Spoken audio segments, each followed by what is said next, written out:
เป็นรายการพุทธานุภาพดำเนินรายการโดยพระธรรมสุติเมธีผู้ช่วยเจ้าวาดวัดราชาธิวาสวรวิหาร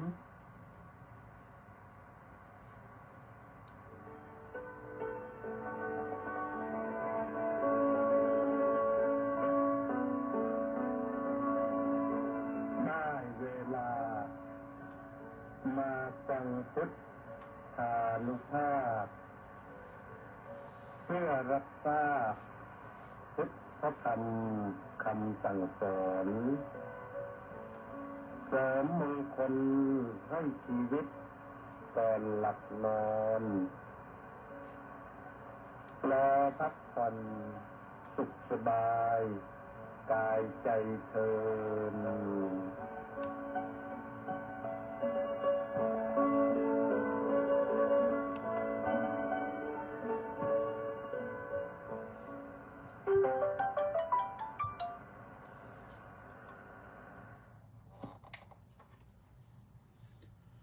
อะระหัง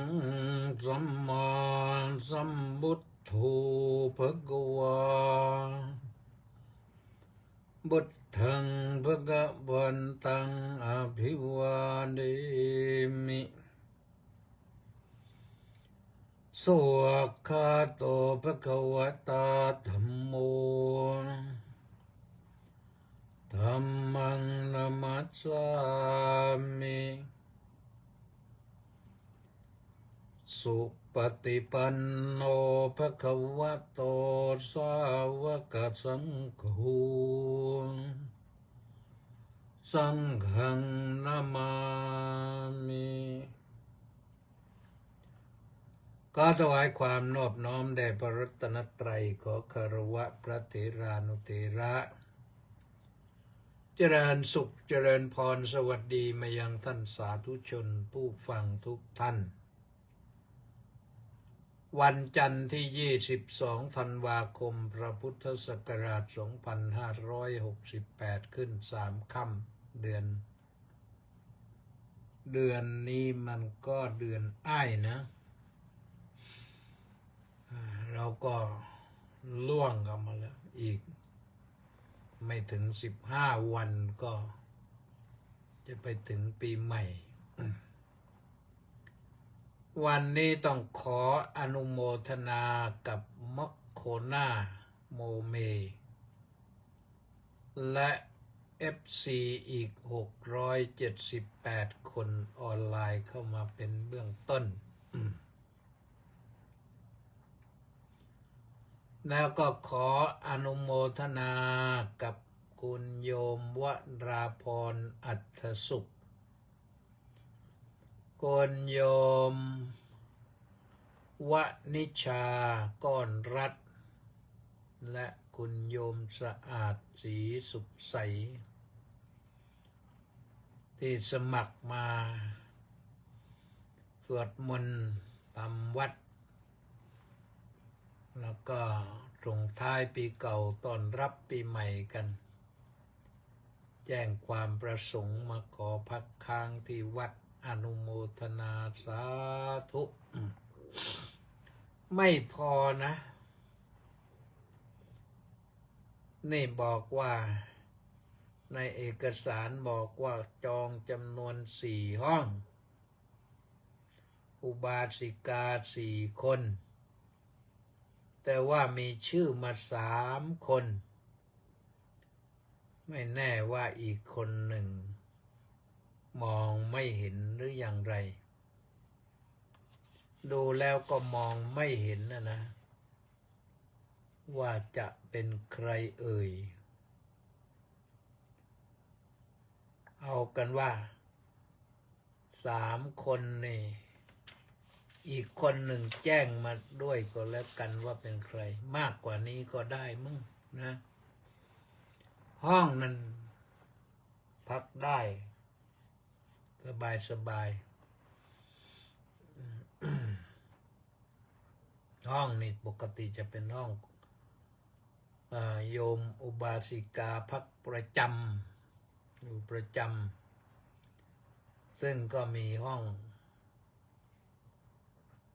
โล่งๆอยู่ก็พอสมควร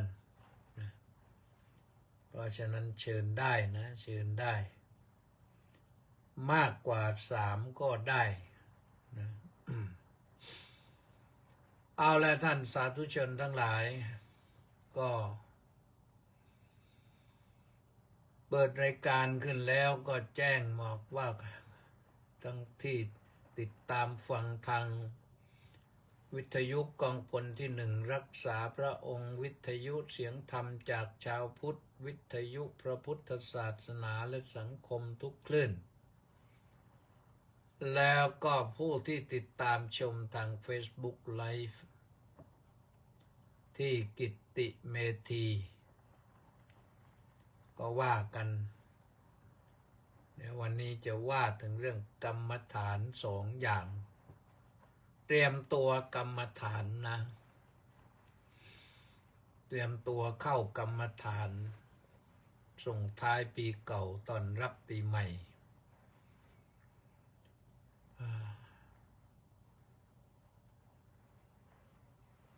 มีใครบอกมีใครถามว่าท่านจะ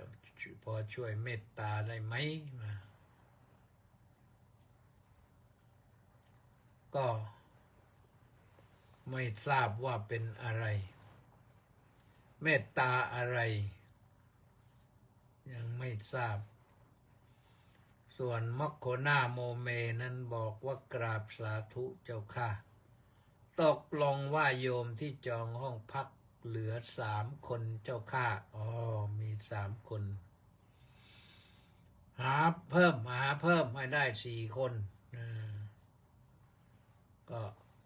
ก็ว่ากันไปนะเรื่องของการเข้าวัดเข้าวาเนี่ยจะให้บังคับกันก็ไม่ได้ต้องเป็นคนสมัครใจก็อยู่กันสบายนะนี่วันนี้นี่ก็มีใครเข้ามาบ้างแล้วทางเฟซสมศรีลักษณะวิราชก็บอกว่ากราบนมัสการสาธุสาธุสาธุเจ้าข้ามาลีจันพลโทคุณครูนะ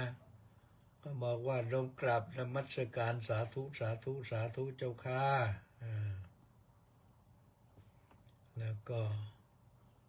สุพันนีวันดีนี่ดีเจเสียงธรรมจากชาวพุทธนะสาธุบินคิม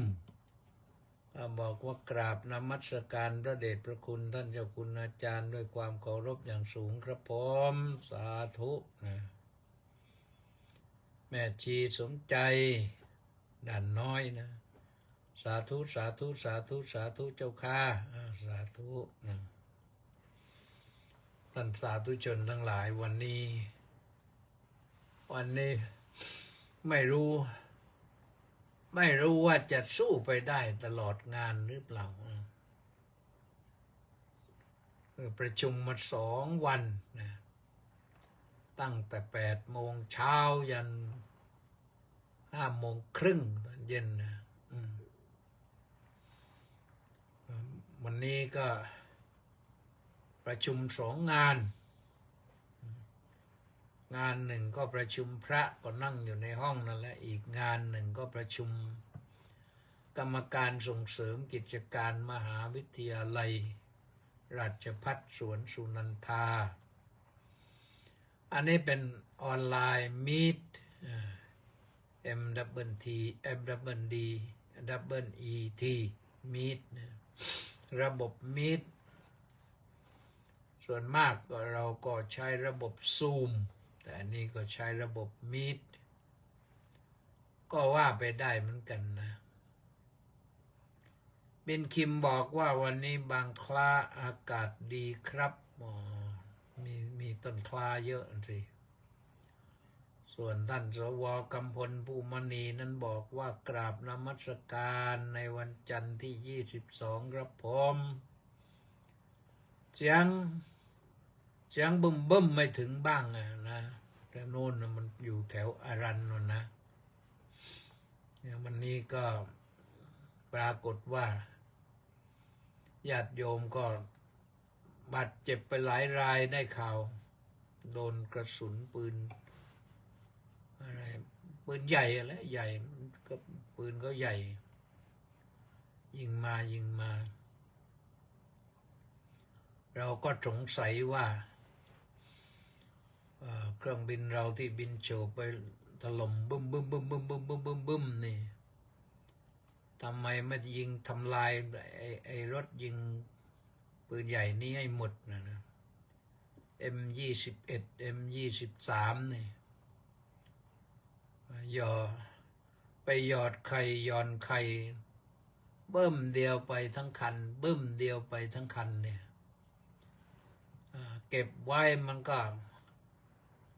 มารังควานอยู่เรื่อยนี่นี่มณีแสงจันทร์ก็มาแล้วนะน้อมกราบนมัสการสาธุสาธุสาธุเจ้าค่ะแล้วก็พีวีโชติธรรมมาพรกราบนมัสการท่านครับนะไม่แน่ว่าเป็นใครพีวีนี่โชติธรรมมาพรเอาละนะก็เอากันในราบพนาศูนย์ไปสักทีนี่ถล่มเครื่องยิงเนี่ยถล่มเครื่องยิงไงอย่าไปถล่มคนเครื่องยิงตั้งอยู่ตรงไหนก็ถล่มให้หมดเลยเราจะได้เจรจาตกลงพูดกันให้มันรู้เรื่องถ้าอาวุธเขาหมดเขาก็ไม่ยิงนะแต่นี่ปล่อยให้อาวุธเขายังอยู่เขาก็ยิงเรื่อยก็สงสารญาติโยมนะญาติโยมของเราเนี่ยที่ต้องอพยพหลบลี้หนีภัยกันตั้ง40-50 กิโลเมตรนั่นพอตัวไปทางโน้นแล้วทางนี้ปรากฏว่าเขาถล่มบ้านพังหมดศึกสงบแล้วพบแต่ความหายนะและเราจะกลับไปอยู่กันได้อย่างไรอาณาเขตประเทศดินแดนพูดกันได้นี่ที่จริงเจรจากันได้มาตกลงกันมาแล้วปสวีระโชติธรรมมาพรจากสวนสุนันทาครับอดีตประธานสภาคณาจารย์สวนสุนันทาและกรรมการสมาคมศิษย์เก่าสวนสุนันทาครับท่านสาธุอาจารย์สาธุสาธุผู้ช่วยศาสตราจารย์วีระนะ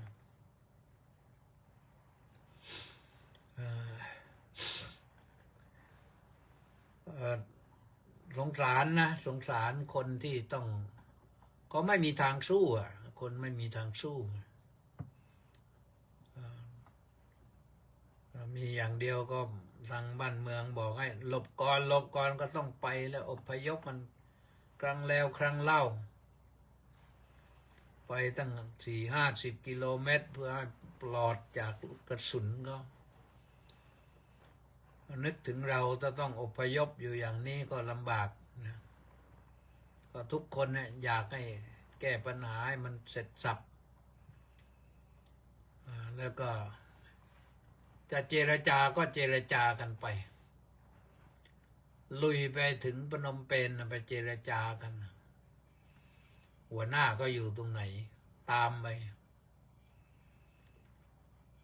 ให้ถึงรังแล้วก็พูดกันให้รู้เรื่องแล้วก็จะเอายังไงจะให้รบกันหรือว่าจะคุยกันจะเอาสันติภาพหรือว่าจะเอาสันขวานบอกมามันก็จะได้เสร็จเรื่องเสร็จราวชาวบ้านก็จะได้ทำมาหากินกันต่อไปสงสารแล้วก็เห็นใจนะสำหรับคนที่ต้องระแวดระวังภัยอยู่อย่างนี้ดีไม่ดีขณะที่อพยพหลบลี้หนีภัยแต่ลูกกระสุนมันมาตึ้มก็ ก็เรียกว่ากระจุยกระจายกระเจิงแหละก็ไม่อยากให้เป็นเช่นนั้นนะอยากให้อยู่กันอย่างสงบเราอยู่กันมานานมากแล้วหนีกันไปไหนไม่พ้นหรอกไทยเขมรไทยนี่เพราะว่าเขตแดนมันติดกันยกประเทศหนีไม่ได้เพราะฉะนั้นนะก็อยากจะไม่ใช่อยากจะเห็นอยากจะได้ยินคำว่าเจรจาตกลงกันได้แล้วนี่ทราบข่าวว่าไปเจรจากันรัฐมนตรีต่างประเทศไปเจรจากันที่มาเลเซียก็ฟังแล้วดูเหมือนว่าจะไม่ได้อะไรเชิญก็มาเจรจาในบ้านเราเขาก็คงไม่มาขนาดนักกีฬาไม่เกี่ยวข้องใดทั้งสิ้นเลยก็เรียกกลับหมดไม่ให้แข่งบอกไม่ปลอดภัยว่างั้นใครจะไปทำอะไรบ้างคนไทยใจดีจะตายขนาดยิงกันมาถล่มกันมาในบ้านในเมืองไม่รู้กี่ร้อยกี่พันลูกกระสุนปืนใหญ่แล้วก็ยังไม่ว่าอะไรกันญาติโยมยังไงสงสารทหารนี่เจอกับระเบิดก็ไปอีกคนหนึ่งไม่รู้อาการขนาดไหนขาขาดแน่ลองนึกภาพดูโยมขาขาดเนี่ยเดินอยู่ขาขาดบึ้มเดียวเท่านั้นนะเละเลยก็เป็น8-9 คนแล้วมึงเหยียบกับระเบิดนี่มันทำให้ทรมานนะทุกทรมานทหารก็ต้องทำหน้าที่ทหารใครๆทหารชาติไหนก็เหมือนกันนะแต่เขาเลิกใช้กันแล้วเรื่องทหารเรื่องระเบิดกับระเบิดนี่เขาเลิกใช้กันแล้วก็ตกลงกันแล้วออตตาวาก็สั่งห้ามแล้วแต่ออตตาวาก็สั่งห้ามเขมรไม่ได้พูดไปกี่ครั้งกี่คราวก็ไม่รู้เรื่องอันวาอิบราฮิมก็ไม่รู้เรื่องพาอันวาอิบราฮิมมันเดินเหยียบกับระเบิดสักทีก็จะได้รู้ว่าเหยียบกับระเบิดนี่มันเป็นอย่างไรว้ายเรื่องสงครามเรื่องการรบราฆ่าฟันกันนะถ้าเรื่องเจ็บเรื่องป่วยเรื่องอาพาธเรื่องเจ็บไข้โดยธรรมชาติอันนี้ก็เรื่องหนึ่งอันนี้เป็นอุบัติภัยก็ไม่รู้จะว่าอย่างไรนะใจจริงๆแล้วเราก็มีลูกศิษย์ที่เป็นชาวเขมรอยู่เยอะนะสอนมาหลายคนแล้วเหมือนกันนะยังนับได้อยู่นะภาษาเขมรเนี่ยมวยปีไปปวนตรำมวยตรำปีตรำไปตรำปวนรับ1 2 3 4 5 6 7 8 9 10ยังนับเป็นอยู่ก็ได้จากลูกศิษย์ที่เป็นชาวเขมรนั่นแหละก็ยังมีอะไรหลายอย่างนะแต่เอาละนะเราก็จำคำพูดก็ไปเท่านั้นนะ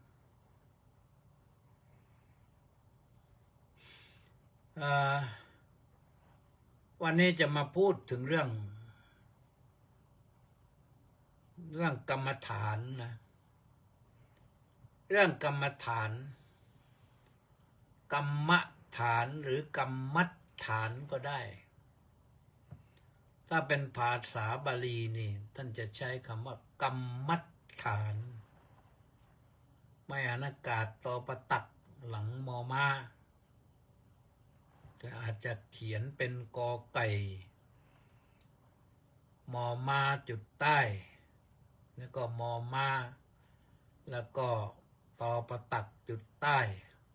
แล้วก็ตอสันฐานแล้วก็สระอา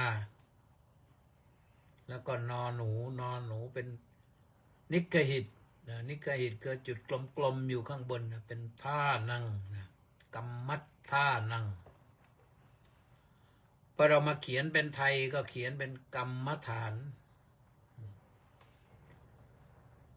กรรมฐานก็แปลว่าที่ตั้งแห่งการงานโยมงงเลยนะที่ตั้งแห่งการงานอะไรที่ตั้งแห่งการงานก็คืองานพัฒนาจิตงานพัฒนาจิตงานก็เรื่องของการพัฒนาพัฒนาจิตทีนี้กรรมฐานมีสองอย่างสมถกรรมฐานที่ตั้งแห่งการงานที่ทำจิตให้สงบสมถะแปลว่าสงบส่วนอีกอย่างหนึ่งก็เป็นวิปัสสนากรรมฐานที่ตั้งแห่งการงานคือการเจริญวิปัสสนาทำความเห็นให้แจ้งชัดให้กระจ่างทีนี้ในรายละเอียดกรรมฐานทำใจให้สงบทำไมใจถึงไม่สงบใจไม่สงบนั้นมันมีอะไรเขาเรียกว่ามีข้าศึกของใจ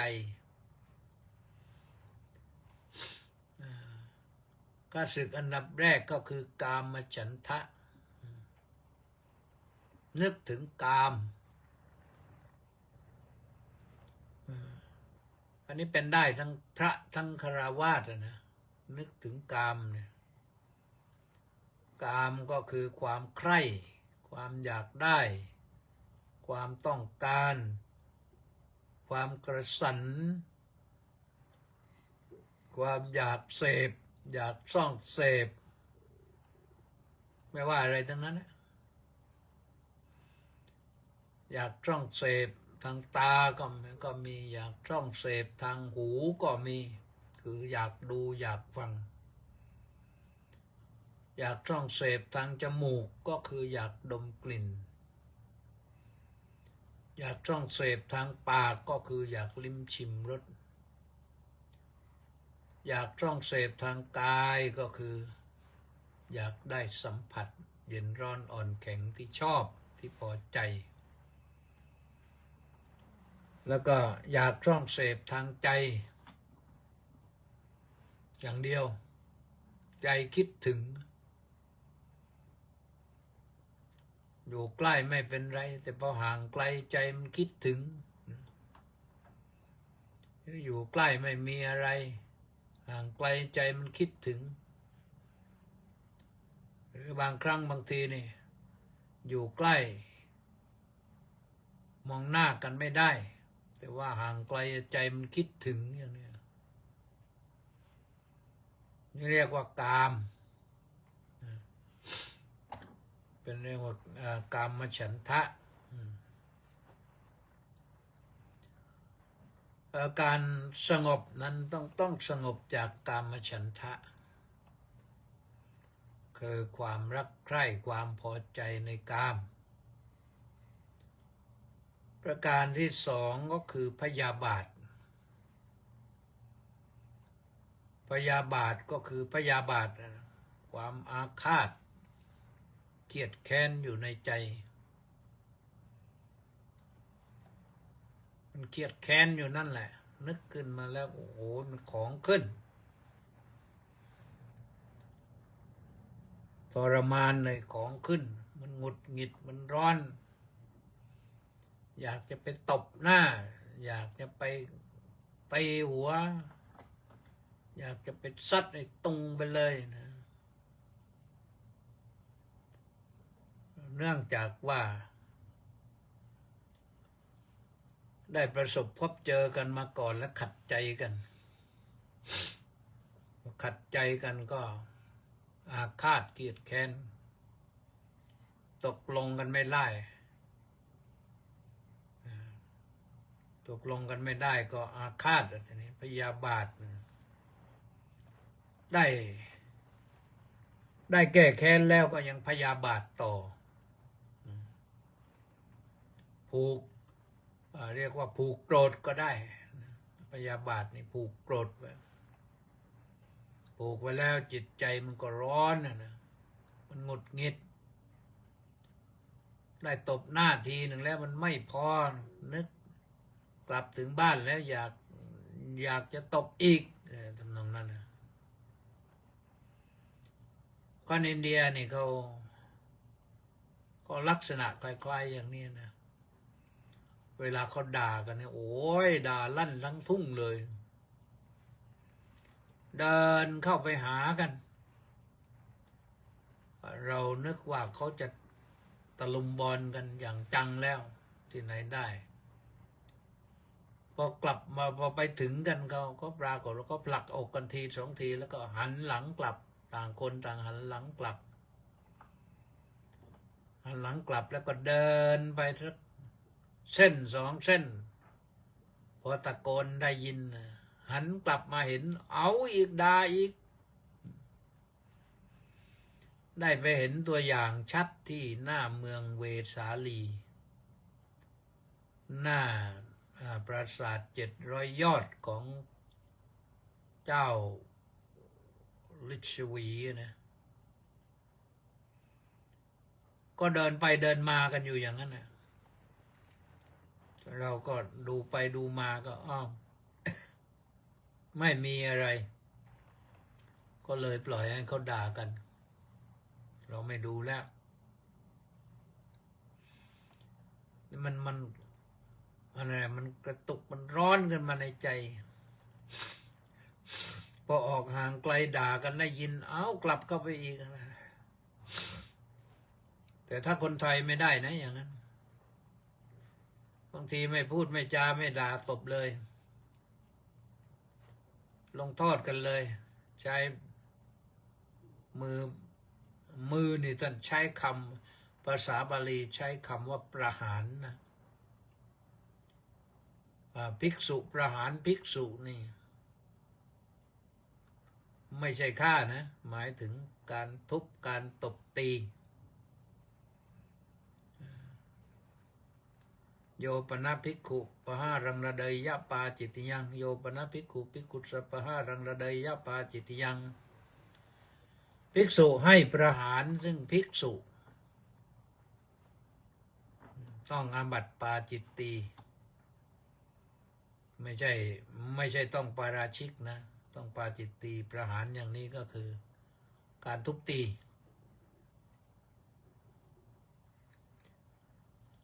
ข้อที่3ก็คือถีนมิทธะนี่ที่มันตัวเป็นอุปสรรคต่อกรรมฐานต่อสมถกรรมฐานเนี่ยก็คือถีนมิทธะถีนมิทธะความง่วงเหงาความซึมเศร้าที่จริงภาษา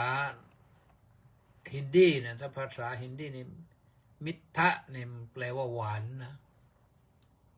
มิทธะแปลว่าหวานขนมหวานมากนี่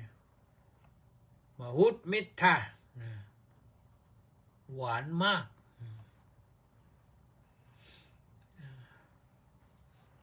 ขนมหวานมากทีนะนี่ความง่วงนี่มันเป็นอุปสรรคต่อการเจริญกรรมฐาน ญาติโยมลองนั่งดูพอนั่งพอได้สมาธิสักนิดแล้วมันจะง่วงทำไมถึงง่วงเพราะว่าเนี่ยตัวถีนะนี่แหละมันเข้ามาครอบงำจิตพอถีนะครอบงำแล้วก็มิทธะเข้ามาอีกคือซึมเลยซึมเศร้าเลยง่วงเหงาซึมเศร้าเลยเป็นอุปสรรคเจริญกรรมฐานเจริญสมถกรรมฐานไม่รอดจอดไม่ต้องแจวต้องพยายามกำจัดอันนี้มีอุบายวิธีกำจัดกันนะอย่างอะไรล่ะอย่างกามฉันทะเนี่ยอุบายกำจัดก็คือ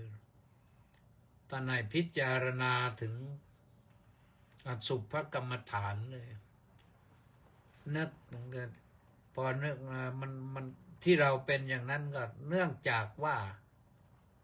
เราเห็นว่ามันสวยมันงามน่ารักไม่ว่าคนหรือว่าสัตว์หรือว่าอะไรนะหรือว่าสิ่งของ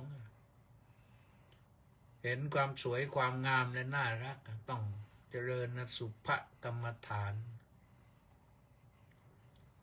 คือให้เห็นว่าทุกอย่างมันไม่มีอะไรสวยหรอกอสุภะนี่ก็มันย่อมเสื่อมสลายแตกสลายเปื่อยพังสูญสิ้นเป็นเรื่องธรรมดาเป็นอย่างนี้เหมือนกันหมดแล้วก็ตัวพยาบาทเนี่ยต้องได้ใช้เมตตาใช้เมตตาธรรมคำจุนโลกนี่แหละแต่เมตตาให้เขาไปจะไปอาฆาตอะไรกันนักกันหนาหรอแต่เมตตาให้เขาไปเขาก็สงบได้จิตเราสงบได้เป็นสำคัญจิตเราสงบได้เป็นสำคัญทีนี้ตัวที่สามนี่กามฉันทะพยาบาทถีนมิทธะนี่ท่านให้เจริญธรรมเหมือนกันนะเรื่องของโยนิโสมนสิการต้องใคร่ครวญให้นั่นโยนิโสมนสิการคืออะไรโยนิก็แปลว่ากำเนิดมนะก็คือใจแล้วก็การก็คือธรรมท่านแปลให้ไว้สมเด็จพระมหาสมณเจ้ากรมพระยาวชิรยานบโรรสทรงแปลให้ไว้ว่าให้ทำไว้ในใจโดยอุบายแยบคายอาตมาไม่เข้าใจนะทำไว้ในใจโดยอุบายแยบคายก็คิดมาตั้งนานเนี่ยเพิ่งมาคิดได้เมื่อพอเราแปลภาษาบาลีได้เนี่ยทำไว้ในใจโดยอุบายแยบคายคือคิดให้มันละเอียดไปถึงต้นกำเนิดพโยนินี่แปลว่ากำเนิดของมันมนะก็คือใจทำในใจให้ถึงต้นกำเนิดคือใช้ใจพิจารณาไปถึงต้นกำเนิดของมันว่ามันคืออะไรพอถึงต้นกำเนิดก็มันก็ไม่มีอะไรหรอกแค่นั้นนะอย่างคนอาฆาตพยาบาทกันเนี่ยบางทีเรื่องมันนิดเดียวแต่มาผูกใจเจ็บอาฆาตเครียดแค้นว่ากันตั้งยาวเฟ้ยนะแล้วในที่สุดก็อยู่เป็นทุกข์อยู่ร้อนนอนทุกข์เลยไม่ได้อยู่เย็นเป็นสุขประการที่สี่ ที่เป็นอุปสรรคของสมถกรรมฐานก็คือ อุทธัจจะกุกุจจะมันสองคำนะอุทธัจจะกุกุจจะความฟุ้งซ่านและความรำคาญไม่ใช่ฟุ้งซ่านธรรมดาอย่างนี้รำคาญก็ไปด้วยฟุ้งซ่านก็คิดมากคิดเรื่อยเปื่อยคิดเขาว่าเราอย่างนั้นเขาทำเราอย่างนั้นโอ้โหทั้งที่เดินได้สบายกินได้สบายอยู่นี่แหละยอมไม่ได้มันลบหลู่ดูหมิ่นเหยียดหยามเสียศักดิ์ศรีที่จริงศักดิ์ศรีก็ไม่มีอะไรหรอกคิดฟุ้งซ่านไปเองถ้าปล่อยมันไปตามลมมันก็หมดไม่มีปัญหาหรอกสมมุติว่าเขายืนด่าเราสักชั่วโมงอย่างเนี้ยจบแล้วมันก็คือจบเขาเหนื่อยเองเป็นบาปของเขาเองที่ใช้มาใช้คำหยาบคนด่ากันนี่เคยอ่านหนังสือของพันเอกปิ่นมุทุกันท่านบอกว่าคนด่าเก่งนัดให้มันด่ากันสักทีทำไปทำมาด่าได้ไม่เกิน5 นาทีจะจบแล้ว10 นาทีนี่อย่างมากด่าก็จบแค่นั้นนะแต่ว่าเขาด่าแล้วนี่มันเจ็บนานเหลือเกินเจ็บเอาเสียนานเหลือเกินทำให้จิตฟุ้งซ่านนึกขึ้นมาแล้วโว้ยมันด่าเราอย่างนั้นอย่างนี้มันจะเจ็บอะไรนักหนาเนาะในการที่เราไปฟุ้งซ่านตามนั่นมันทำให้เราจิตตกต่ำไปด้วยหาสมถะไม่ได้เลยหาความสงบไม่ได้เลยพอฟุ้งซ่านมันก็เกิดความรำคาญขึ้นมารำคาญจริงๆนะคิดถึงเรื่องนี้เนี่ยโอ้โหถ้าตอบโต้ได้ก็จะตอบโต้ไม่ได้ก็จะมันหงุดหงิดอยู่นั่นแหละกลายเป็นถึงอาฆาตเกลียดแค้นกันไปอีก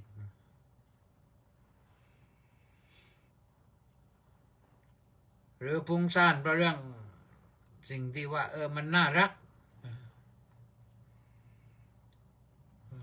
ก็คิดจะรักอย่างเดียวรักไม่ได้ก็รำคาญนะสมมติว่าหนุ่มคนหนึ่งรักสาวคิดอยู่นั่นนะคิดจนฟุ้งซ่านไม่เป็นทำมาหากินงานที่มีอยู่แล้วก็ทำไม่ได้พอคนโน้นคนนี้ก็ทักเขารำคาญทีนี้รำคาญนี่ไม่ได้เห็นหน้าคนรักนี่ยกตัวอย่างที่มันใกล้ๆนะฟุ้งซ่านและรำคาญก็ต้องแก้นะต้องแก้หาสิ่งที่จะมาแก้อะไรดีอะไรตั้งแต่โยนิโสมนสิการนี่ก็ใช้ได้นะคือพิจารณาให้เห็นธาตุแท้ของมัน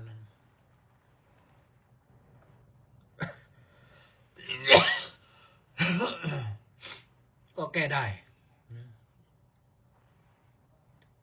แล้วก็ตัวสุดท้ายวิจิกิจฉาก็คือความสงสัย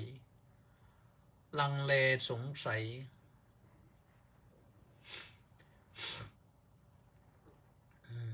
อันนี้ต้องใช้ ต้องใช้ปัญญาแล้วแหละลังเลสงสัยนั้นไม่ใช่ลังเลสงสัยอะไรลังเลสงสัยในพระรัตนตรัยเนี่ยลังเลในพระพุทธสงสัยในพระพุทธเจ้าพระพุทธเจ้ามีจริงหรือเปล่าพระพุทธเจ้าตรัสรู้จริงหรือเปล่าพระพุทธเจ้าเป็นคนจริงๆหรือเปล่าพระพุทธเจ้าทำไมถึงมาเป็นอย่างนี้บางคนก็สงสัยต่อไปอีกพระพุทธเจ้าเนี่ยทิ้งสมบัติทิ้งลูกทิ้งเมียจะคิดว่าเป็นคนดีได้อย่างไรโน่นไปโน่นเสือกไปใหญ่เลยทีเนี้ยเสือกใสไปสงสัยในพระธรรมคำสอนของพระพุทธเจ้านี่ที่เขาว่าดีเนี่ยปฏิบัติแล้วให้เกิดความสุขนี่มีจริงหรือเปล่าที่ว่าพระพุทธเจ้าค้นพบสัจธรรม4ประการมันเป็นสัจจะจริงหรือเปล่าไม่ทดลองได้แต่สงสัยอยู่นั่นสงสัยในพระธรรมรัตนะอริยสัจสี่ทุกข์สมุทัยนิโรธมรรคสงสัยต่อไปทำไมพระพุทธเจ้าสอนเรื่องทุกข์ทำไมไม่สอนเรื่องสุขก่อนออกไปโน่นอีกพระพุทธเจ้าจงเอาสิ่งที่มันประสบกันอยู่มาพูดก่อนสัตว์โลกนี่มีความทุกข์เป็นปกติทุกข์กายเจ็บป่วยอาพาธบ้างร่างกายไม่สวยบ้างร่างกายหดหู่ห่อเหี่ยวบ้างอะไรบ้างไม่อยากจะเหี่ยวฟันก็หักผมก็งอกตาก็ฝ้าฟางหูก็ตึงมือเท้าก็เดินได้ไม่คล่องมันขัดข้องไปหมดรับประทานอาหารก็ไม่อร่อยไม่สนุกเพราะว่าไปนี่แหละพระพุทธเจ้าให้รู้จักเรื่องทุกข์เสียก่อนแต่โดยสรุปนั้นพระองค์ก็บอกว่าชาติปีทุกขาความเกิดนี่ก็เป็นทุกข์ชราปีทุกขาความแก่ก็เป็นทุกข์มรณะปีทุกขังความตายก็เป็นทุกข์ชราโรคาความเป็นโรคแก่โรคชราก็เป็นทุกข์ความโศกเศร้าเสียใจก็เป็นทุกข์ความอึดอัดใจก็เป็นทุกข์ความไม่ได้สิ่งที่ต้องการก็เป็นทุกข์ความได้สิ่งที่ไม่ต้องการก็เป็นทุกข์ปรารถนาสิ่งใดไม่ได้สิ่งนั้นก็เป็นทุกข์โดยสรุปก็คือทุกข์เพราะต้องบริหารร่างกายนี้บริหารขันธ์เนี่ยขันธ์ห้าเนี่ยรูปขันธ์เวทนาขันธ์สัญญาขันธ์สังขารขันธ์วิญญาณขันธ์ปัญจุปาทานขันธาทุกขาต้องชี้ให้เห็นตรงนี้ก่อน แล้วสำหรับคนที่เห็นทุกข์แล้วนี่เขาก็ต้องสงสัยว่าแล้วความสุขมันคืออะไรแต่พระพุทธเจ้าบอกเหตุก่อนเหตุให้เกิดทุกข์เพราะอะไร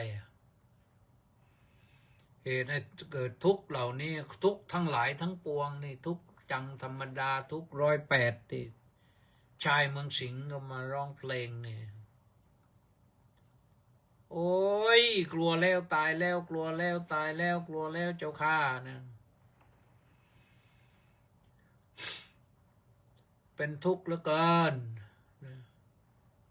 อันหน้าไปไหนก็เป็นทุกข์ถามมาทุกข์อะไรเป็นสาเหตุให้เกิดความทุกข์เราก็ชี้ไปทีนี้คือตัวตัณหาตัณหาคือความทะยานอยากจะได้อยากจะมีอยากจะเป็นก็เป็นทุกข์อยากตัณหาในกามเนี่ยเป็นกามตัณหาอยากได้ในกามก็เป็นทุกข์เป็นภาวะตัณหาอยากมีอยากเป็นอยากจะมีแต่มีไม่ได้อยากเป็นแต่เป็นไม่ได้ก็เป็นทุกข์ผลสุดท้ายก็อยากจะไม่มีไม่เป็นแล้วไม่เอาแล้วทีนี้แต่ว่าเป็นทุกข์เหมือนกันนี่คือเหตุให้เกิดความทุกข์พระพุทธเจ้าให้ทีนี้เลยบอกเรื่องสุขการที่จะสุขได้มันต้องตัดอะไรแต่เนี่ยตัดอะไรในสิ่งเหล่านี้ให้ได้เด็ดขาดนะตัดอะไรตัดความห่วงใยตัดความมันก็ไม่เป็นทุกข์ทีนี้วิธีจะตัดอะไรก็คือต้องโน่นไปตามอริยมรรคมีองค์8ทำความเห็นให้มันถูกต้องตามความคิดให้มันถูกต้องพูดจาให้มันถูกต้องประกอบอาชีพให้มันถูกต้องเพียรพยายามให้มันถูกต้องมีสติให้มันถูกต้องแล้วก็มีสมาธิให้มันถูกต้องเรียกว่าอริยมรรคมีองค์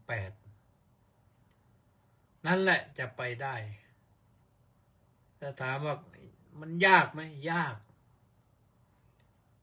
แต่ยากขนาดไหนก็ทุกคนทำได้เมื่อตั้งใจนี่คือพระธรรมแต่พระธรรมนั้นพระพุทธเจ้าตรัสไว้นั้น 84,000 พระธรรมขันธ์สอน45 ปีคนที่เขาตั้งใจก็ไม่ต้องศึกษาตั้ง 84,000 หรอกทำความเข้าใจจุดหนึ่งมันก็ไปได้จุดหนึ่งเข้าใจอย่างอื่นไปได้หมดนะความสงสัยเนี่ยไม่ต้องสงสัยในพระธรรมเนี่ยสงสัยในแก้ปัญหาไม่ได้ต้องลองปฏิบัตินะทรงแสดงไว้แล้วว่าสวากขาโตภควตาธัมโมพระพุทธเจ้าตรัสไว้ดีแล้วสันนิติโกผู้ปฏิบัติก็เห็นผลได้เองอากาลิโกปฏิบัติเมื่อไรก็ได้ผลเมื่อนั้นเอหิปัสสิโกเชิญมาพิสูจน์ได้เลยอปนัญญิโกต้องน้อมทำเข้ามาในตนหรือน้อมศีรษะน้อมหัวใจเข้าไปหาธรรมก็ได้ปัจจตังเวริตบวินยูหิเมื่อเราปฏิบัติแล้วทดลองแล้วพิสูจน์แล้วเราจะรู้ผลได้เองและผลนั้นไม่ใช่ผลเพียงแค่สักว่ารู้นะไม่ใช่เพียงแค่สักว่ารู้จะได้เข้าใจเห็นผลชัดปัจจตังรู้ได้เฉพาะตนให้คนอื่นบอกนะก็ได้สักว่าบอกนะต้องก็บอกได้แต่ว่าเราไม่เข้าใจอุปมาง่ายๆเหมือนกับเรา เหมือนกับเขาชิมอาหารอร่อยนะก็บอกว่าอร่อยรสชาติอย่างนั้นอย่างนี้มันยอดเยี่ยมจริงๆเราไม่ได้ชิมไม่รู้เรื่องเราต้องชิมเองพอเราชิมเองปั๊บเราก็รู้เลยว่าอ๋ออร่อยมันเป็นอย่างนี้ทีนี้เราจะชอบหรือไม่ชอบนั่นเป็นเรื่องของอาหารแต่การทดลองปฏิบัติธรรมะนี่ทุกคนชอบนะ เพราะได้สำฤทธิผลจริงๆพระอริยสงฆ์เจ้าก็ยังไปสงสัยท่านพระอริยสงฆ์นะพระอริยสงฆ์ก็เข้าไปลองศึกษาดู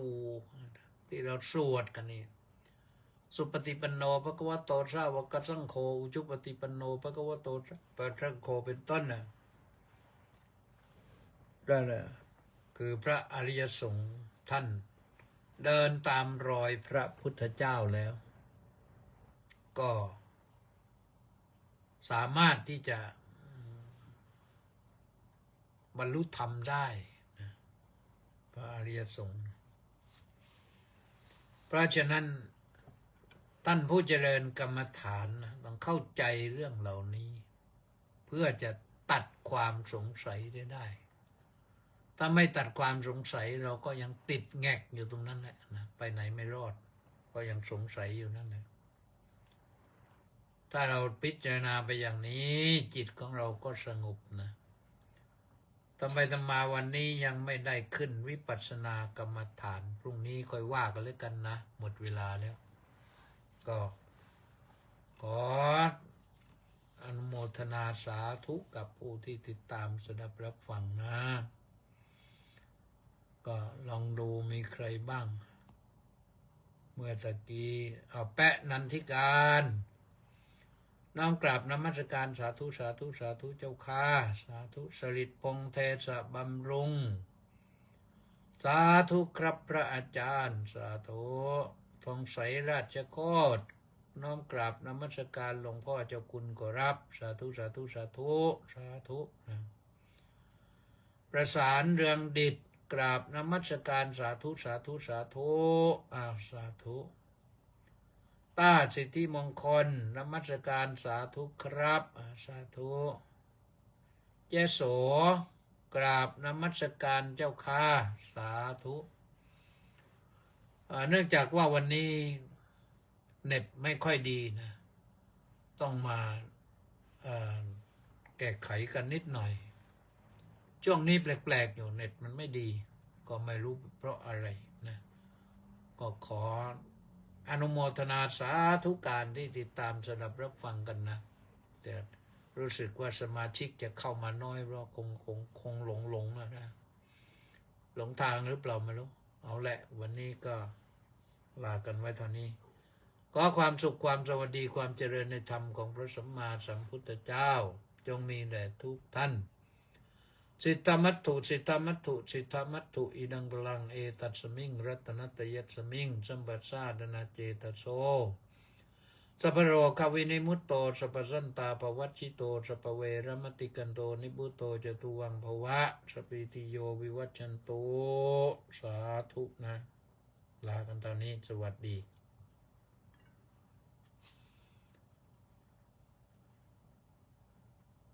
ท่านสุดท้ายมาเจโส